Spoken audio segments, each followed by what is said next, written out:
और चेयरमैन साहब, आप उर्दू को जानते हैं। किसी एक शायर ने शायद बरसर इख्तिदार जमात के लिए ये शेर कहा होगा कि उसूल बेचकर मसनद खरीदने वालों, निगाह अहले वफा में बहुत हकीर हो तुम।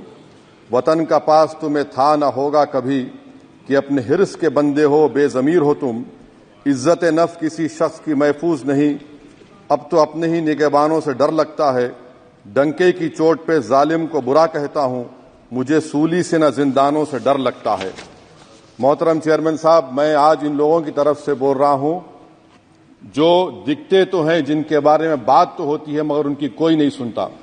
मैं उनके बारे में बोल रहा हूं जिनके बारे में वजीर आजम मोदी ने कहा था कि घुसपैठी है। मैं उन बेटियों और माओं के बारे में कह रहा हूं जिनके बारे में मोदी ने कहा कि ज्यादा बच्चे पैदा करते। मैं उन मासूम नौजवानों के बारे में कह रहा हूं जिनको मॉब लिंचिंग के जरिए मारा जा रहा है। मैं उन बेजुबान माँ और बाप के बारे में बोल रहा हूं जिनकी औलाद आज इस हुकूमत के गलत कानून के चक्कर में जेलों में सड़ रहे हैं। सर, मैं दस्तूर जब इस ऐवान में बन रहा था, संविधान बन रहा था, तो उस वक्त अलहदा वोटर लिस्ट और इंतखाबी रिजर्वेशन की बात आई तो उस वक्त के हमारे फाउंडिंग फादर्स ने, हमारे बुजुर्गों ने, दोनों समुदाय के हिंदू और मुसलमानों ने फैसला किया कि हम इस पर राजी नहीं होंगे। बल्कि उन्होंने क्या कहा था हमारे फाउंडिंग फादर्स ने, उन्होंने मुखालिफत की थी अलहदा वोटर लिस्ट की और इंतखाबी रिजर्वेशन की। उन्होंने कहा था, I quote sir, it is the duty of majority community to ensure that minorities are elected in the representative numbers. BJP मुसलमानों की नफरत पर जीतती है और मुसलमानों के नाम निहाद मसीहा मुसलमानों के 90% ज्यादा वोट हासिल करते हैं, मगर फिर भी इस ऐवान के दरवाजे नहीं खुलते मुसलमानों के लिए और सिर्फ 4% मुसलमान जीत कर आते हैं। सर, संविधान सिर्फ एक किताब नहीं है जिसे चूमा जाए, संविधान एक किताब नहीं है जिसे दिखाया जाए, संविधान एक सिंबल भी है, मगर संविधान एक हमारे बुजुर्गों के ख्वाबों की किताब है। हमारे जमहूरियत को हमारे बुजुर्गों ने इस तरह समझा, हमारे फाउंडिंग फादर्स ने इस तरह जमहूरियत को समझा कि इसमें हर समुदाय और मजहब और समाज के मानने वाले लोगों की राय को शामिल किया जाएगा इस मुल्क को चलाने के लिए। मगर इस ऐवान में सिर्फ 4% मुसलमान जीत कर आते हैं। मैं संविधान से जो मोहब्बत के दावे करते हैं उनसे कहूंगा कि कभी उठाकर पढ़ो कॉन्स्टिट्यूएंट असेंबली डिबेट्स में कि नेहरू ने, H.C. मुखर्जी ने, सरदार हुकुम सिंह ने माइनॉरिटीज के बारे में क्या कहा था। सर, वतन अजीज का मुस्तकबिल कैसा होगा जब बीजेपी मुझे गायब करना चाहती है और दीगर हिज़्ब इख्तिलाफ की पार्टियां के लिए मेरा वजूद सिर्फ वोट डालना और अपनी खबर में जाकर सो जाना है। इसीलिए आप देखते हैं कि समाजी इंसाफ है सर कि 4% मुसलमान जीत कर आते हैं। सर, इस ऐवान में ओबीसी समाज के एमपी अब अपर कास्ट के एमपी के बराबर हो चुके हैं। ओबीसी समाज के एमपी अब अपर कास्ट एमपी के बराबर हो चुके हैं और 14% मुसलमान सिर्फ 4% जीत कर आते हैं। CSDS का डेटा यह बताता है कि इस मुल्क में जो वोट बैंक है, जो एक मुश्त वोट डालता है, वो अपर कास्ट का है। मुसलमान का कभी ना वोट बैंक था ना कभी रहेगा। सर, 4 जून के बाद 6 मुसलमानों की मॉब लिंचिंग हुई।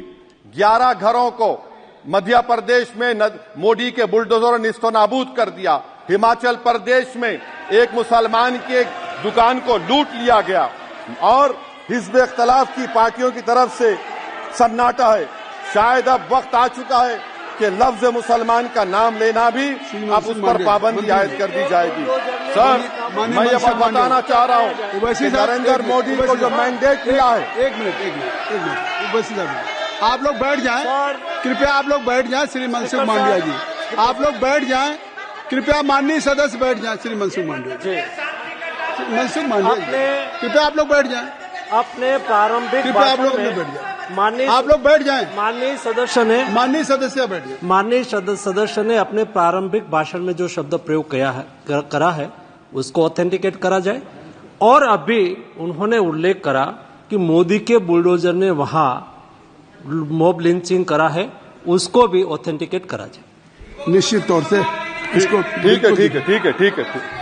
ठीक है। उवैसी साहब, जब भी कोई बात नहीं सर, आप चेयर पर बैठे हैं जी, इसलिए आप मंत्री जी को पेट में दर्द हुआ, माशाल्लाह, शुक्रिया उनका। नहीं, तो सर, मैं ये बोल रहा था, जवाबदेही है।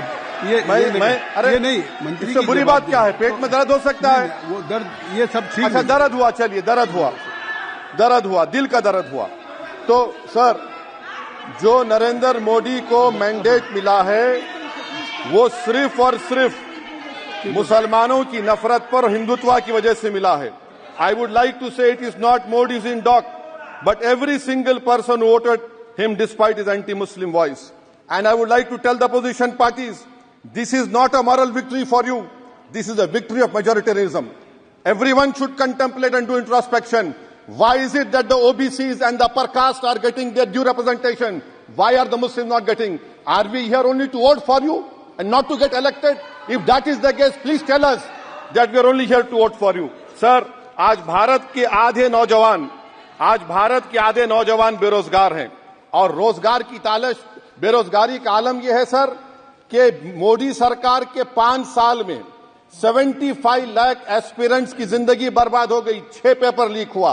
बेरोजगारी का आलम यह है सर कि रशिया जा रहे हैं, वहां जाकर अपनी जानों को दे रहे हैं। बेरोजगारी का आलम यह है कि नरेंद्र मोदी रोजगार का कैंप चलाती है नौजवानों के लिए कि तुम इजराइल में जाकर काम करो, उनको कैनन फॉडर बना रही है ताकि फलस्तीनियों की जायदादों को हड़प कर सकें।